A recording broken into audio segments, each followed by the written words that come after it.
99वां अध्याय। भगवान शिव के वाम भाग से शिवा का प्रादुर्भाव तथा शिवा का दक्ष पुत्री सती के रूप में पुनः मैना की कन्या पार्वती के रूप में प्रकट है। ऋषिगण बोले, हे सूत जी, हे महामते, आपने देवी की उत्पत्ति के विषय में बताया, अब उनके सतीत्व के विषय में ठीक ठीक विस्तार पूर्वक बताइए और महादेवी का मैना से उत्पन्न होने तथा दक्ष के यज्ञ विध्वंस का भी वर्णन कीजिए। विष्णु ने देवदेव शंभु को उन्हें कैसे प्रदान किया और उन विष्णु का कल्याण किस प्रकार हुआ, यह सब इस समय बताने की कृपा कीजिए। उनका यह वचन सुनकर पौराणिकों में श्रेष्ठ सूत जी उन महात्माओं से महादेवी के जन्म के विषय में बताने लगे। सूत जी बोले, हे ऋषियों, आप लोगों ने जो पूछा है उस विषय में सर्वप्रथम ब्रह्मा ने दंडी सनत कुमार को विस्तार से बताया था। पुनः उन सनत कुमार ने बुद्धिमान व्यास जी को बताया और हे महाभागों, उन व्यास जी से सुन करके मैं आप लोगों के कहने पर उमा तथा शिव को प्रणाम करके विस्तार पूर्वक आप लोगों को बता रहा हूँ। वह जगन माता भग नाम वाली और लिंग रूप शिव की त्रिगुण वेदिका प्रकृति रूपा है। लिंग रूप शिव सदा भग युक्त रहते हैं। हे उत्तम द्विजों, इन्हीं दोनों लिंग तथा भग से ही जगत की सृष्टि होती है। लिंग स्वरूप शिव प्रकाश रूप है और सदा माया रूपी तम अंधकार के ऊपर विराजमान है। लिंग तथा वेदी के समायोग से शिव अर्धनारीश्वर हो गए। उन्होंने पहले चतुर्मुख देव ब्रह्मा को पुत्र रूप में उत्पन्न किया। ज्ञान में तथा विश्व में सबसे बढ़कर विभु अर्धनारीश्वर भगवान हर ने उन ब्रह्मा को ज्ञान प्रदान किया। शिवजी ने उत्पन्न हुए ब्रह्मा को देखा और उन ब्रह्मा ने भी रुद्र शंकर महादेव को देखा।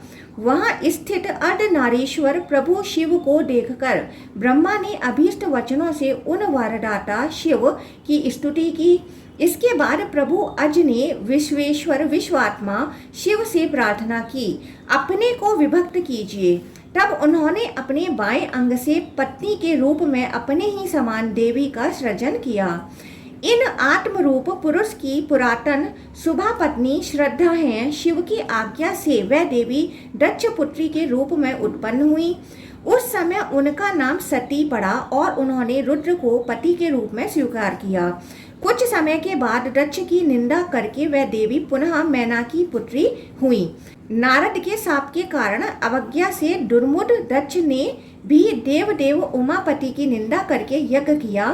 तब शिव के प्रति अनादरपूर्ण दक्ष कृत्य को जानकर सती ने उसी क्षण अपने देह को योग मार्ग से भस्म करके पुनः पर्वतराज हिमाचल की तपस्या से उनकी पुत्री होकर देवी पार्वती के रूप में जन्म लिया। यह जानकर च्यवन के पुत्र के कहने से भगवान प्रभु वर्ग ने कुपित होकर दक्ष के विस्तृत यज्ञ को जला दिया। च्यवन के बुद्धिमान पुत्र दधीच नाम से प्रसिद्ध थे। शिव की कृपा से युद्ध में विष्णु को जीतकर उन मुनीश्वर ने विष्णु सहित लोकपालों को यह शाप दे दिया, हे देवताओं, शंकर की माया के कारण रुद्र के क्रोध से उत्पन्न हवस्य अग्नि के द्वारा क्षण भर में आप लोगों का विनाश हो जाएगा।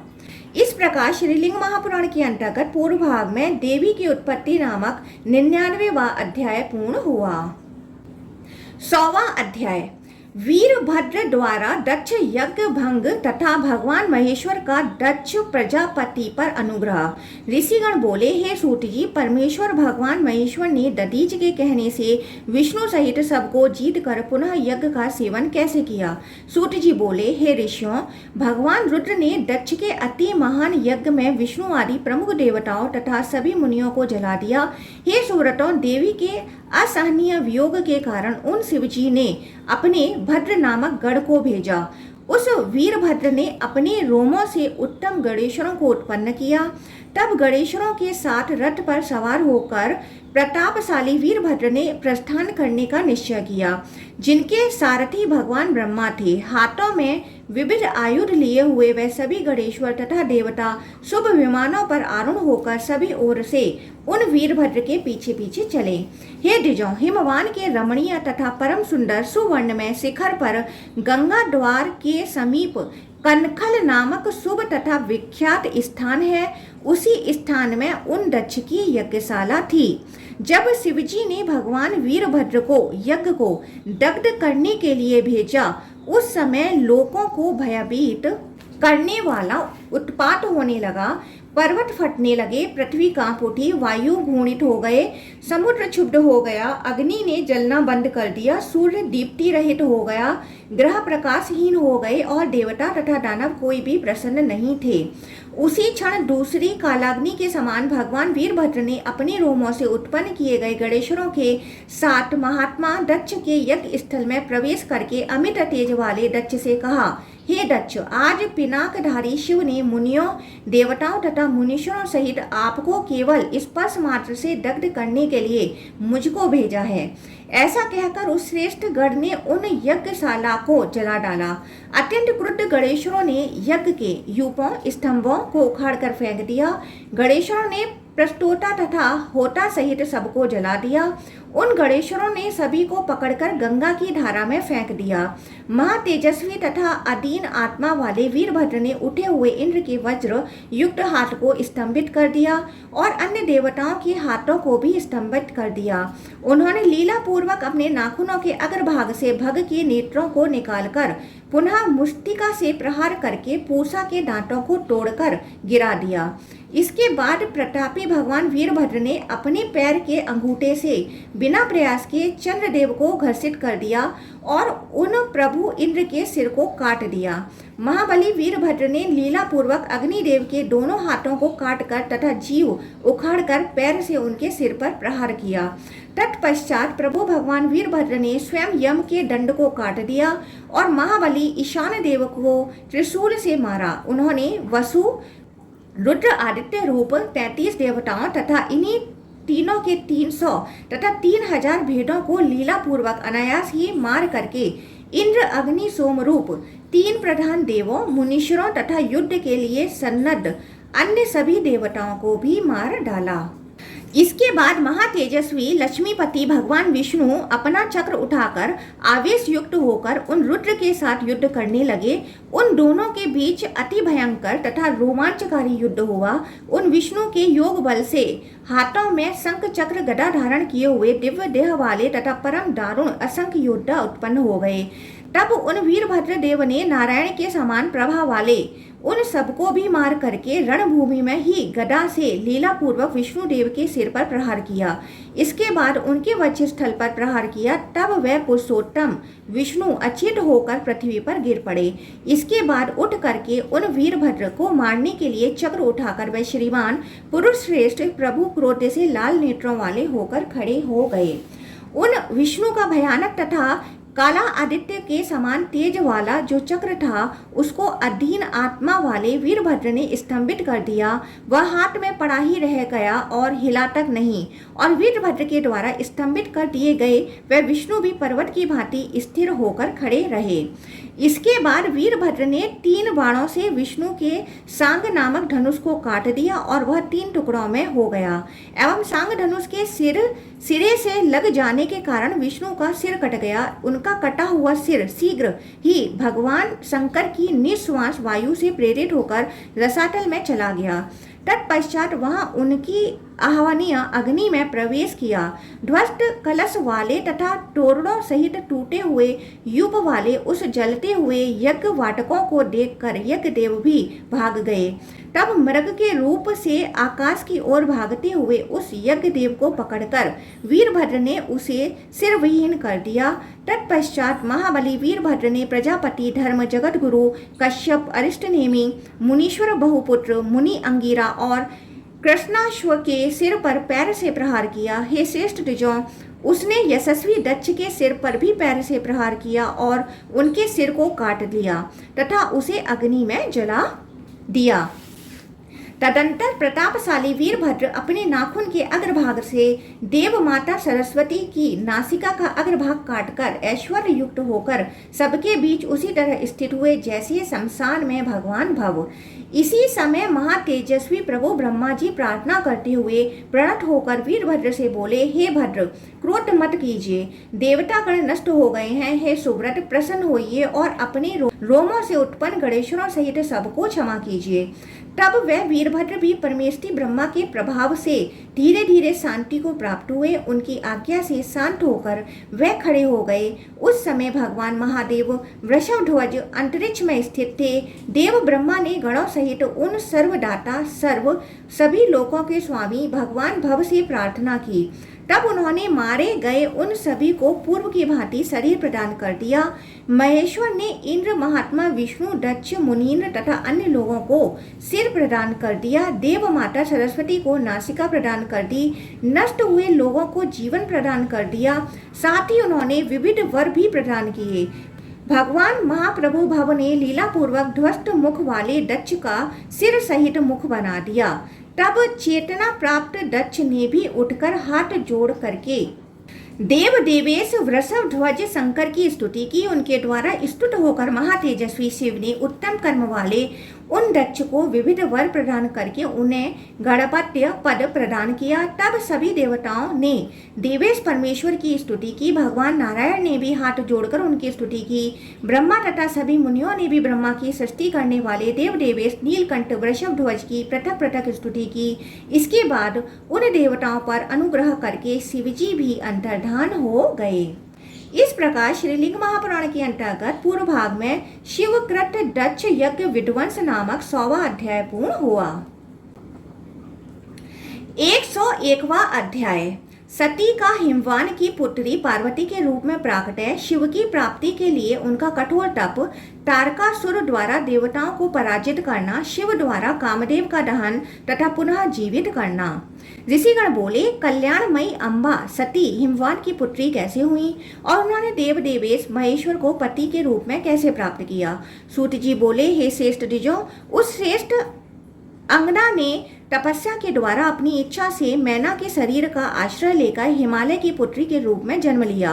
पर्वतराज ने उसके जात कर्म आदि समस्त संस्कार संपन्न किए।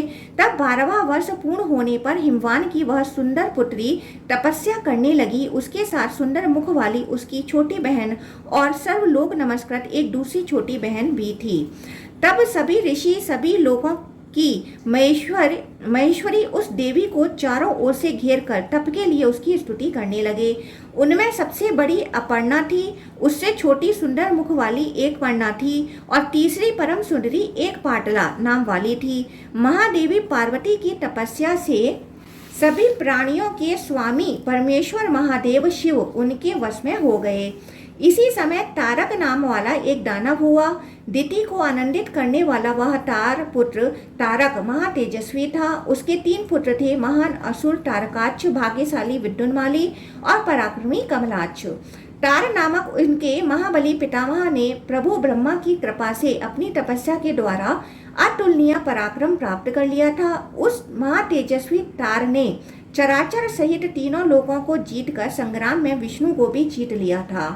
उन दोनों में दिन रात बिना विश्राम के निरंतर 1000 दिव्य वर्षों तक अत्यंत भयानक तथा रोमांचकारी युद्ध हुआ। उसने रथ सहित विष्णु को पकड़कर 100 योजन दूर फेंक दिया। तार के द्वारा युद्ध में पराजित होकर विष्णु भाग गए। ब्रह्मा से 100 वर तथा सैकड़ों गुना बल प्राप्त करके दिति नंदन तार ने संपूर्ण जगत पर अधिकार कर लिया। देवेंद्र आदि देवताओं को जीतकर देव देवेश्वरों के रूप में होकर उसने अपनी माया से देवताओं को सभी लोकों में उनके कार्यों से वंचित कर दिया। इंद्र सहित देवता गण तारकासुर के भय से पीड़ित हो गए। वीर होते हुए भी वे भयग्रस्त होने के कारण कहीं भी शांति अथवा शरण प्राप्त नहीं कर सके। तब देवताओं के स्वामी श्रीमान प्रभु इंद्र बृहस्पति की शरण में जाकर देवताओं की उपस्थिति में उनसे कहने लगे, हे भगवान, तार से उत्पन्न तारक नामक एक महादानव है। उसने युद्ध में हम लोगों को उसी तरह आहत किया है जैसे बैल बछड़ों को आहत कर देता है। अतः हे महाभाग, हे बृहस्पति, भय के कारण इस विशाल युद्ध में देवता लोग आश्रय विहीन होकर उसी प्रकार भ्रमण कर रहे हैं जैसे पिंजरे में पक्षी। हे अंगिरोवर, हम लोगों के जो अस्त्र पहले अमोघ थे वह उस देव शत्रु के प्रभाव के कारण निष्फल हो गए हैं। हे बृहस्पति, विष्णु ने 20,000 वर्षों तक उसके साथ युद्ध किया, किंतु वह उनके भी द्वारा युद्ध में नहीं मारा गया। महाशक्ति संपन्न विष्णु के द्वारा भी युद्ध में जो जीता नहीं जा सका, तब हम जैसे लोग युद्ध में उसके समक्ष कैसे टिक सकते हैं।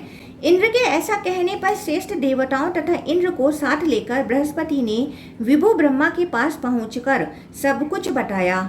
उनके मुख से सारा वृत्तांत सुनकर शरणागतों का कष्ट दूर करने वाले उन पितामह ने इंद्र सहित सभी देवताओं के साथ आए हुए बृहस्पति से प्रेम पूर्वक कहा, मैं आप सब देवताओं की विपत्ति को जानता हूँ, फिर भी इस समय सुनिए। रुद्र के अंग से उत्पन्न जो देवी सती हैं, वह दक्ष की निंदा करके समस्त लोकों द्वारा नमस्कृत उमा के रूप में हिमवान की पुत्री होकर उत्पन्न हुई हैं। हे उत्तम देवताओं, आप देवतागण उन्हीं के रूप के द्वारा इन विभु रुद्र के महान मन को आकृष्ट कराने का प्रयत्न कीजिए।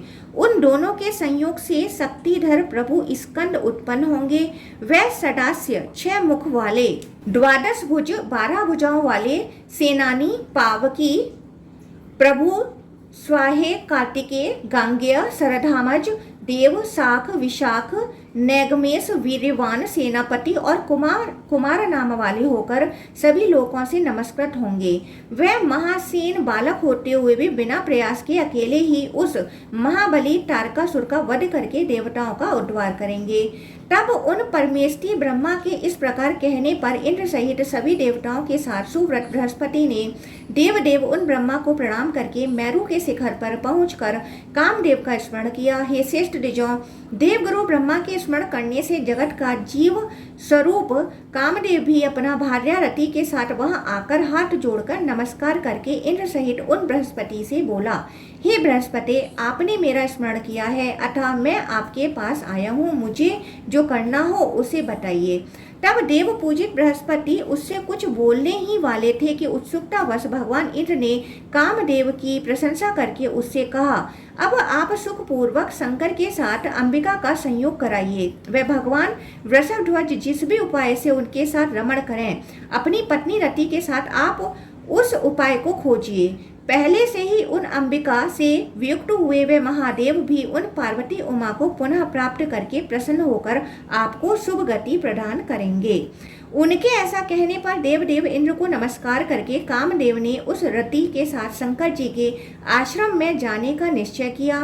तब रति तथा अपने सहायक वसंत के साथ शिवजी के आश्रम में जाकर महाबली कामदेव ने पार्वती के साथ महादेव का संयोग कराने का मन बनाया।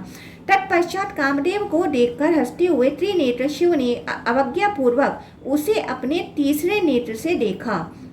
इसके बाद उनके नेत्र से उत्पन्न अग्नि से पास में ही खड़े कामदेव को उसी क्षण जला दिया। तब रति करुण विलाप करने लगी। रति के विलाप को सुनकर देव वृषभध्वज ने परम कृपा से कामदेव की पत्नी की ओर देखकर उससे कहा, हे भद्रे, तुम्हारा पति देह रहित होते हुए भी रति काल में निश्चित रूप से संपूर्ण कार्य करेगा। हे भद्रे, इसमें संदेह नहीं है। जब भगवान विष्णु भृगु के शाप से सभी लोगों के हित के लिए महायशस्वी तथा महातेजस्वी वसुदेव पुत्र के रूप में अवतीर्ण होंगे, तब उनका प्रद्युम्न नामक जो पुत्र उत्पन्न होगा वही तुम्हारा पति होगा। इसके बाद रुद्र को प्रणाम करके पवित्र मुस्कान वाली वह कामपत्नी अनंग को प्राप्त करके वसंत के साथ चली गई। इस प्रकार श्रीलिंग महापुराण के अंतर्गत पूर्व भाग में मदन दाह नामक 101वां अध्याय पूर्ण हुआ। 102वां अध्याय। पार्वती की तपस्या से प्रसन्न हो भगवान शिव का ब्राह्मण वेश में आकर उन्हें वरदान देना, हिमालय द्वारा पार्वती स्वयंवर की घोषणा, स्वयंवर में भगवान शिव का बाल रूप में उपस्थित होकर सभी को मोहित करना, पुनः ब्रह्मा की स्तुति से प्रसन्न हो महेश्वर का मनोहर वर रूप धारण कर सबको आनंदित करना। सूत जी बोले, हे ऋषियों, भगवान वृषभध्वज सर्व पार्वती की तपस्या से प्रसन्न हो गए। इसके बाद ब्रह्मा जी के कहने से भगवान भव ने सभी आश्रमों के हित के लिए और क्रीड़ा करने के लिए विधि पूर्वक पार्वती के साथ विवाह किया। उस समय कमल से उत्पन्न ब्रह्मा जी स्वयं मरीचि आदि महर्षियों के साथ महादेवी पार्वती के तपोवन में गए थे। उन्होंने जगत की निमित्त कारण स्वरूपा उन देवी की प्रदक्षिणा करके कहा, है शैलजे, आप तपस्या से लोगों को किस लिए संतप्त कर रही हैं? हे मात, आपने ही संपूर्ण जगत का सृजन किया है, अतः आप इसका विनाश मत कीजिए। आप अपने तेज से इन समस्त लोगों को धारण कीजिए। श्रीमान शिवजी सभी देवताओं के ईश्वर तथा सभी लोगों के स्वामी हैं। हम लोग जिन देवादिदेव के सेवक कहे जाते हैं, वे परमेश्वर ही स्वयं आपका वर्ण करेंगे। हे वरदे, जिन्होंने आपका सृजन किया है, और हे अंबिके, जो आपके बिना रह नहीं सकते, वह शिवजी आपके पति होंगे, इसमें संदेह नहीं है। ऐसा कहकर उन पार्वती को नमस्कार करके बार बार उनकी ओर देखकर पितामह ब्रह्मा के चले जाने पर भगवान परमेश्वर शिव अनुग्रह करने के लिए ब्राह्मण के रूप में उस आश्रम में गए। दिव्य रूप से उपस्थित महादेव को देखकर उन पार्वती ने उनकी दीप्ति आदि के द्वारा उन्हें भगवान वृषभध्वज जानकर प्रणाम किया। ब्राह्मण के छद्म रूप में आए हुए वरदाता महादेव की पूजा करके पार्वती ने उन परमेश्वर की स्तुति की। तदंतर देवी पर अनुग्रह करके शिवजी हंसते हुए बोले, हे महादेवी, सभी देवताओं का स्वामी मैं शिव महात्मा हिमालय के कुल धर्म की परंपरा की रक्षा करता हुआ क्रीड़ा करने के लिए सज्जनों के मध्य तुम्हारे दिव्य तथा अति सुंदर स्वयंवर में सौम्य रूप धारण करके तुमसे मिलूंगा।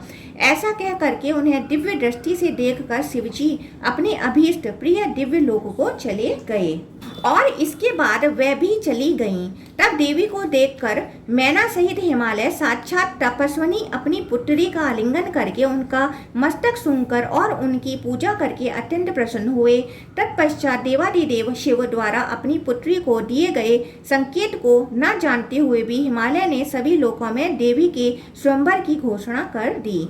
इसके अनंतर ब्रह्मा साक्षात भगवान जनार्दन, विष्णु, ऐश्वर्यशाली इंद्र, अग्निदेव, सूर्य, भग, त्वष्टा, अर्यमा, विवस्वान, यम, वरुण, वायु, सोम, ईशान, सभी रुद्र, मुनिगण, दोनों अश्वनी कुमार, 12 आदित्य, समस्त गंधर्व, गरुण, यक्ष, सिद्ध, साध्य, दैत्य, किम पुरुष, उरग, समुद्र, नद, वेद, मंत्र, स्रोत आदि, क्षण, नाग, पर्वत, सभी यज्ञ, सूर्य आदि ग्रह, वसु, रुद्र तथा आदित्य आदि 33 देवताओं के भेद प्रभेद रूप ब्रह्मा, विष्णु तथा शिव, ये तीन 300 तथा 3003 देवता तथा अन्य बहुत से देवता पर्वतराज की पुत्री के अत्युत्तम स्वयंवर में पहुँचे।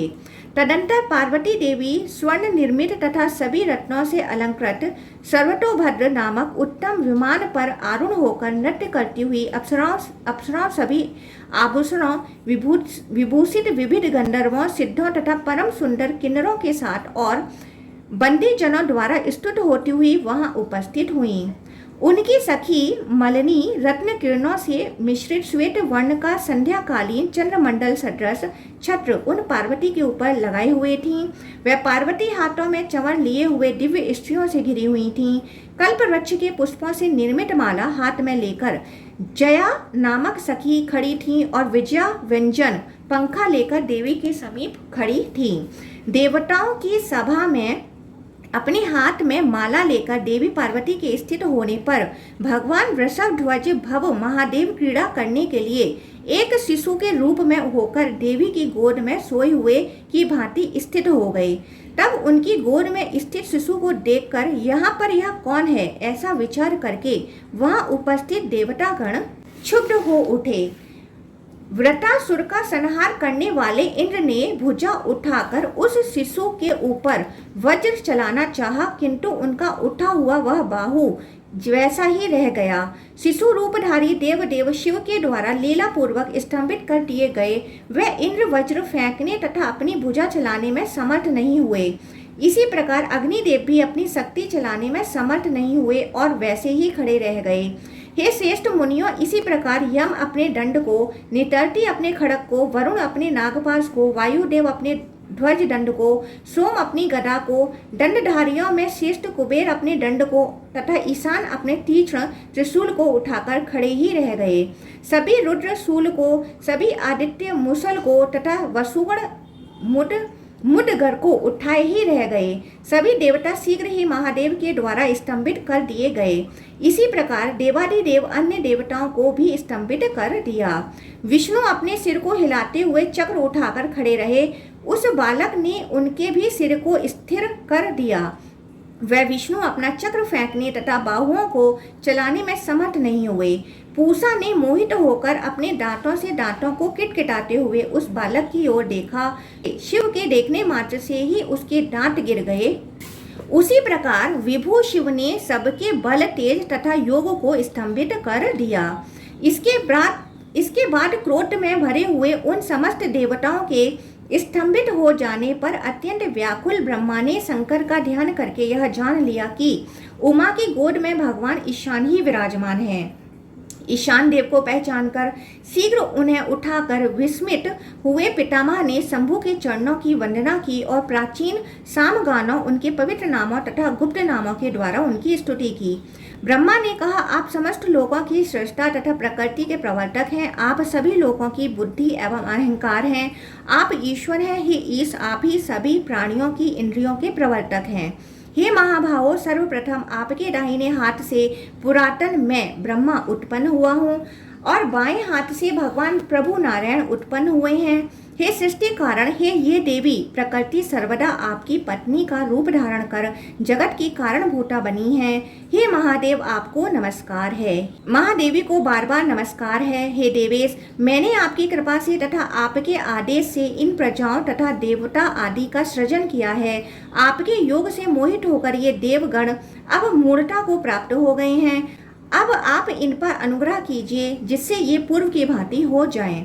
सूत जी बोले, हे ऋषियों, इस प्रकार देव महेश्वर का स्तवन करके पद्म योनि भगवान ब्रह्मा ने उन शिव के द्वारा स्तंभित किए गए देवताओं से कहा, मूर्ता को प्राप्त आप सभी देवताओं ने सभी देवों से नमस्कृत होने वाले यहाँ आए हुए देव शंकर को नहीं पहचाना। हे देवताओं, इंद्र आदि आप सभी देवतागण नारायण को, सभी मुनियों को तथा मुझको साथ लेकर इन प्रकृति स्वरूपा पार्वती के साथ विराजमान सर्वश्रेष्ठ प्रभु देवेश परमात्मा ईश्वर शंकर की शरण में शीघ्र चलिए। तब उन शिव के द्वारा वहां पर स्तंभित किए गए नारायण सहित उन सभी श्रेष्ठ देवताओं ने प्रभु शिव को मन से प्रणाम किया। इसके बाद देव त्रिलोचन शिव उन पर प्रसन्न हो गए और उन प्रभु ने ब्रह्मा के वचनों अनुसार सबको पूर्व की भांति कर दिया। इस प्रकार प्रसन्न हो जाने पर उन देवेश्वर ने सभी देवताओं के द्वारा न देखे जा सकने वाला दिव्य तथा परम अद्भुत शरीर धारण किया। तब उनके तेज से इंद्र, चंद्र, सूर्य, ब्रह्मा, साध्यगण, नारायण, यम, सभी रुद्र आदि के सहित वह देवता प्रतिहत नष्ट दृष्टि वाले हो गए। तब उन लोगों ने प्रभु से दिव्य दृष्टि के लिए प्रार्थना की। इस पर उमापति सर्व ने उन्हें सब कुछ देखने में समर्थ दिव्य दृष्टि प्रदान की। साथ ही उन्होंने भवानी तथा हिमालय को भी दिव्य दृष्टि दी। तब दिव्य दृष्टि प्राप्त करके ब्रह्मा तथा शक्र सहित इंद्र, विष्णु आदि प्रधान देवताओं ने उन महेश्वर का दर्शन किया। ब्रह्मा आदि देवताओं, भवानी, पार्वती, गिरीश्वर, हिमालय, मुनियों तथा शिवप्रिया गणेश्वरों ने शीघ्र ही महादेव को प्रणाम किया। आकाशचारी सिद्धों तथा चारणों ने उन पर पुष्प वृष्टि की। देव दुदंबियां बजने लगी, मुनिगण प्रभु की स्तुति करने लगे, प्रधान गंधर्व गाने लगे तथा अप्सराएं नाचने लगी। सभी गणेश्वर आनंदित हो उठे और अम्बा पार्वती भी आनंद विभोर हो गईं। उस समय आह्लादित देवी पार्वती ने त्रिदेवों के समक्ष उन शिव के चरणों में दिव्य तथा सुगंधित माला समर्पित कर दी। ब्रह्मा, यक्ष, उरग, राक्षसों सहित सभी देवताओं ने साधु साधु कहकर वहां पर उन पार्वती के द्वारा पूजित शिव को उन देवी समेत पृथ्वी तल पर मस्तक टेक कर प्रणाम किया। इस प्रकार श्रीलिंग महापुराण के अंतर्गत पूर्व भाग में उमा स्वयंवर नामक 102वां अध्याय पूर्ण हुआ। 103वां अध्याय भगवान शिव एवं पार्वती के विवाह की मांगलिक कथा तथा विवाह के अनंतर भगवान शिव का काशी आगमन और पार्वती को मुक्ति क्षेत्र काशी की महिमा बताना। सूत जी बोले, हे ऋषियों, इसके बाद ब्रह्मा ने हाथ जोड़कर महादेव महेश्वर को प्रणाम करके यह कहा, हे देव, अब विवाह कीजिए। उन परमेष्ठी ब्रह्मा का वह वचन सुनकर भूतपति शिव ने लोकेश ब्रह्मा से कहा, जो आपकी इच्छा हो। हे सुव्रतों, ब्रह्मा ने महेश के विवाह के लिए उसी क्षण रत्नमय दिव्य तथा सुंदर नगर का निर्माण किया। इसके बाद अदिति, दिति, साक्षात धनु, कद्रु, सुकालिका, पुलोमा, सुरसा, सिंहका, विनता, सिद्धि, माया, क्रिया, साक्षात देवी दुर्गा, सुधा, स्वधा, वेद माता सावित्री, रजनी, दक्षिणा, घुति, स्वाहा, स्वधा, मति, बुद्धि, रिद्धि, वृद्धि, सरस्वती, राका, कुहू, सिनीवाली, देवी, अनुमति, धरणी, धारणी, इला, सच्ची, नारायणी, ये सब एवं अन्य सभी देव माताएं तथा देव पत्नियां शंकर जी का विवाह हो रहा है ऐसा सोचकर आनंद मग्न होकर वहां गईं। सभी उरग, गरुण, यक्ष, गंधर्व, किन्नर, गण, समुद्र, पर्वत, मेघ, मास, संवत्सर, वेद, मंत्र, यज्ञ, स्तोम, धर्म, हुंकार, प्रणव, हजारों प्रतिहार, करोड़ों दिव्य अप्सराएं तथा उनकी परिचारिकाएं और समस्त द्वीपों तथा देवलोकों में जो भी नदियां हैं वह सब स्त्री का रूप धारण करके प्रसन्नचित्त होकर वहां गईं। सभी लोकों से नमस्कृत महाभाग गणेश्वर भी यह शंकर का विवाह है यह सोचकर प्रसन्नता से युक्त हो वहां आए। शंख के समान वर्ण वाले गणेश्वर अपने करोड़ों गणों के साथ पहुंचे। केकराक्ष 10 करोड़ गणों के साथ, विद्युत 8 करोड़ गणों के साथ, विशाख 64 करोड़ गणों के साथ, पारयात्रिक 9 करोड़ गणों के साथ, श्रीमान सर्वांतक 6 करोड़ गणों के साथ, विकटानन भी 6 करोड़ गणों के साथ, गणों में श्रेष्ठ ज्वालकेश 12 करोड़ गणों के साथ, श्रीमान समद 7 करोड़ गणों के साथ, दुदुम्ब 8 करोड़ गणों के साथ, कपालीस 5 करोड़ गणों के साथ, उत्तम संधारक 6 करोड़ गणों के साथ और गंडक तथा कुंभक करोड़ों करोड़ों गणों के साथ आए। हे द्विजों, सर्वश्रेष्ठ गणेश्वर विष्ठम्भ 8 करोड़ गणों के साथ और पिप्पल तथा सन्नाद 1,000 करोड़ गणों के साथ आए। आवेष्टन नामक गणेश्वर 8 करोड़ गणों के साथ, चंद्रतापन 7 करोड़ गणों के साथ और गणेश्वर महाकेश 1000 करोड़ गणों के साथ आए। पराक्रमशाली गणेश्वर कुंडी तथा शुभ पर्वतक 12 करोड़ गणों के साथ और काल, कालक तथा महाकाल 100 करोड़ गणों के साथ आए। आग्निक 100 करोड़ गणों के साथ तथा अग्निमुख 1 करोड़ गणों के साथ आए। उसी समय आदित्य मूर्धा तथा धनावह नामक गणेश्वर भी 1 करोड़ गणों के साथ आए। सन्नाम तथा कुमुद 100 करोड़ गणों के साथ आए। अमोघ, कोकिल तथा सुमंत्रक करोड़ करोड़ गणों के साथ आए। दूसरे गणेश्वर काकपात 60 करोड़ गणों के साथ, प्रभुता संपन्न संतानक 60 करोड़ गणों के साथ और महाबल मधु, पिंग तथा पिंगल 9 करोड़ गणों के साथ आए। नील देवेश तथा पूर्णभद्र 90 करोड़ गणों के साथ और महाबलशाली चतुर्वक्र 70 करोड़ गणों के साथ आए। वह सभी देव अपने 20,100,000 करोड़ गणों से घिरे हुए वहां भगवान शंकर के पास पहुंचे। प्रमथ अपनी 1000 करोड़ भूतों तथा 3 करोड़ गणों के साथ आए। वीरभद्र 64 करोड़ गणों के साथ और रोमज करोड़ों गणों के साथ आए। करण 20 करोड़ गणों के साथ और केवल, शुभ, पंचाच, सतमन्यु तथा मेघमन्यु भी 90 करोड़ गणों के साथ आए। काष्टकूट, सुकेश तथा वृषभ 64 करोड़ गणों के साथ और भगवान सनातन विरूपाक्ष भी 64 करोड़ गणों के साथ आए। इसी समय तालकेतु, सदास्य, पंचास्य, सनातन, सर्वतर्क, चैत्र, साक्षात प्रभु लकुलीस, लोकांतक, दीप्तास्य, प्रभु दैत्यांतक, मृत्युहत, कालह, काल, मृत्युंजयकर, विषाद, विशद, विद्युत, प्रभु कांतक, देव भृंगी, ऋटि, श्रीमान, देव देवप्रिय, असनी, भासक तथा सहस्रपात 64 करोड़ गणों के साथ आए। ये सब तथा अन्य असंख्य महाबली गणेश्वर भी वहां आए। वह सभी 1000 हाथों वाले, जटा मुकुट धारण किए हुए, मस्तक पर चंद्र रेखा से विभूषित, नीलकंठ वाले, 3 नेत्र वाले, हार, कुंडल, कैयूर, मुकुट आदि से अलंकृत, ब्रह्मा, इंद्र, विष्णु के समान प्रतीत होने वाले, अरिमा आदि सिद्धियों से युक्त थे। करोड़ों सूर्यों के सदृश आभा वाले, पाताल लोक में विचरण करने वाले तथा सभी लोकों में निवास करने वाले वह गणेश्वर वहां आए। टुम्बरू, नारद, हाहा, हूहू एवं सामगाम करने वाले साम गान करने वाले भी रत्नों तथा वाद्य यंत्रों को लेकर उस पुर में आए। देवताओं द्वारा स्तुत तथा तपोधन बहुत से ऋषिगण प्रसन्नचित्त होकर विवाह संबंधी पवित्र मंत्रों का उच्चारण करने लगे। इस प्रकार पूर्ण रूप से सबके उपस्थित हो जाने पर विष्णु ने स्वयं पवित्र मुस्कान वाली पार्वती को अलंकृत करके तथा स्वयं उन्हें ला करके पुर में प्रवेश कराया।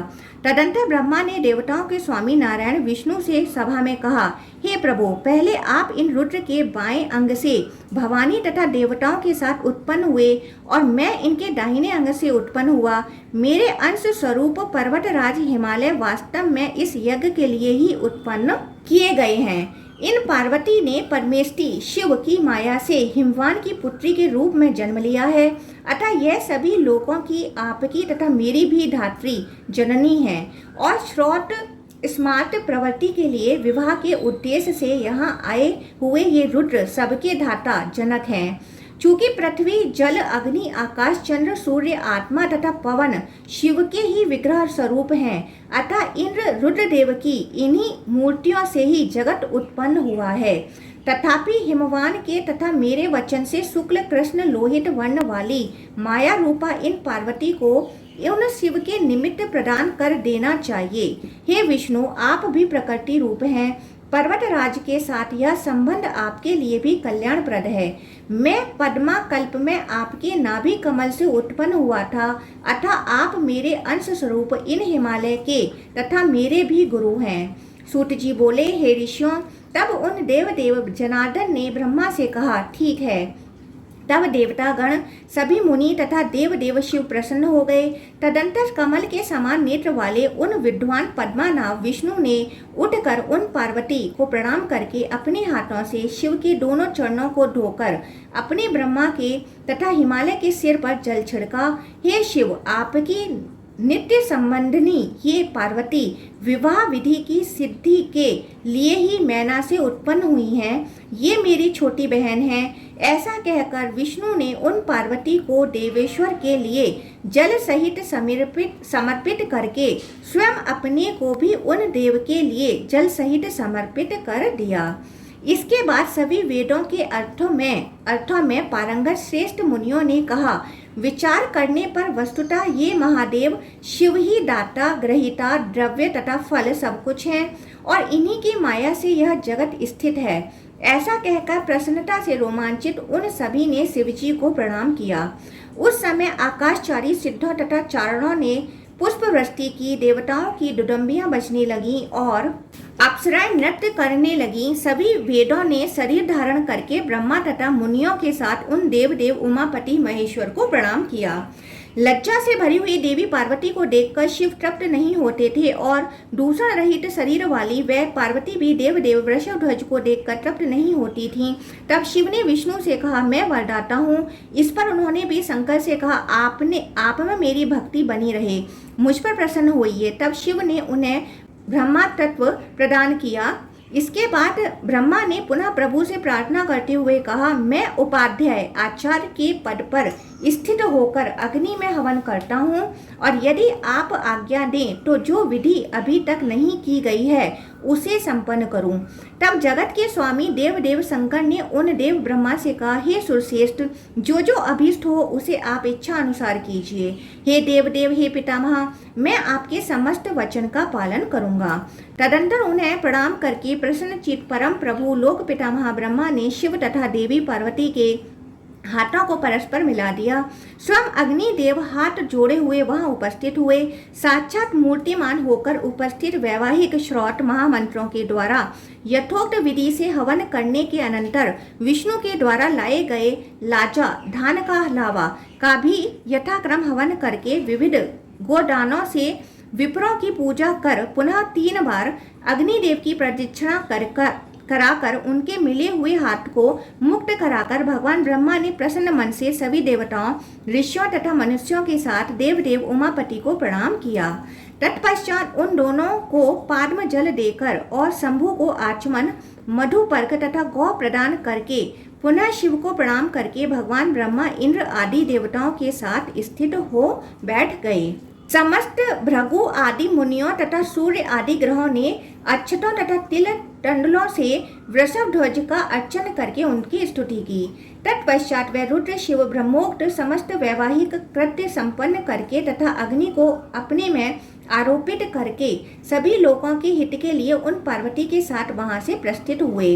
जो व्यक्ति पवित्र होकर प्रसन्नता पूर्वक शिव के विवाह आख्यान को पढ़ता अथवा सुनता है अथवा वेद वेदांग में पारंगत शुद्ध द्विजों को सुनाता है, वह गणपति पद प्राप्त करके शिव के साथ आनंदित होता है। जहाँ भी ब्राह्मणों द्वारा इस विवाह प्रसंग को कहा जाता है वहाँ पर शिवजी विराजमान रहते हैं, इसमें संदेह नहीं है। अतः हे द्विजों, विधिवत उनकी पूजा करके इस आख्यान को अवश्य कहना चाहिए। हे उत्तम ब्राह्मणों, श्रेष्ठ द्विजों तथा क्षत्रियों के विवाह में इस अत्युत्तम संपूर्ण शिव विवाह प्रसंग का कीर्तन करना चाहिए। तब विवाह कर लेने के उपरांत महाकांति संपन्न शिवजी अपने गणों नंदी तथा देवी पार्वती के साथ दिव्य वाराणसीपुरी में आए। इसके बाद हर्षयुक्त मुखमंडल वाली भवानी अभिमुक्त वाराणसी में सुखपूर्वक आसीन वृषभ ध्वज को प्रणाम करके उस क्षेत्र का महात्मा पूछने लगी। तब अर्धचंद्र को तिलक रूप में धारण करने वाले शिवजी उत्तम क्षेत्र महात्मा का वर्णन करने लगे। हे सुरेशानी, मेरे द्वारा अभिमुक्त क्षेत्र का महात्मा विस्तार पूर्वक नहीं कहा जा सकता है। यह क्षेत्र ऋषियों द्वारा पूजित है। हे देवी, मैं अभिमुक्त क्षेत्र में होने वाले पुण्य फल का वर्णन कैसे करूं, जहां पर मरने वाले पापियों की एक ही जन्म में मुक्ति हो जाती है। लोगों द्वारा अन्यत्र किया गया पाप वाराणसी में नष्ट हो जाता है और वाराणसी में किया गया पाप पिशाच योनि रूपी नरक की प्राप्ति कराने वाला होता है। हजारों पाप करके मनुष्यों के लिए पिशाचत्व श्रेष्ठ है, किंतु काशीपुरी के बिना स्वर्ग में 1000 बार इंद्र पद प्राप्त करना भी श्रेष्ठ नहीं है। जहाँ पर भगवान त्रिविष्टप विभु विश्वेश्वर तथा कृतिवास ओमकारेश सदा विराजमान है, उस काशी में मरने वालों का पुनर्जन्म नहीं होता। इस प्रकार संक्षेप में क्षेत्र का महात्मा कहकर गणेशों को विदा करके चंद्रशेखर ने पार्वती को अपना उद्यान दिखाया। भगवान गजानन विनायक दैत्यों को विघ्न उत्पन्न करने के लिए तथा देवताओं का विघ्न दूर करने के लिए वहीं पर उत्पन्न हुए थे। हे ऋषियों, मैंने आप लोगों को कथा का संपूर्ण उत्तम तथा सुंदर तत्व संक्षेप में बता दिया, जैसा कि मैंने व्यास जी की कृपा से सुना था। इस प्रकार श्रीलिंग महापुराण के अंतर्गत पूर्व भाग में पार्वती विवाह वर्णन नामक 103वां अध्याय पूर्ण हुआ।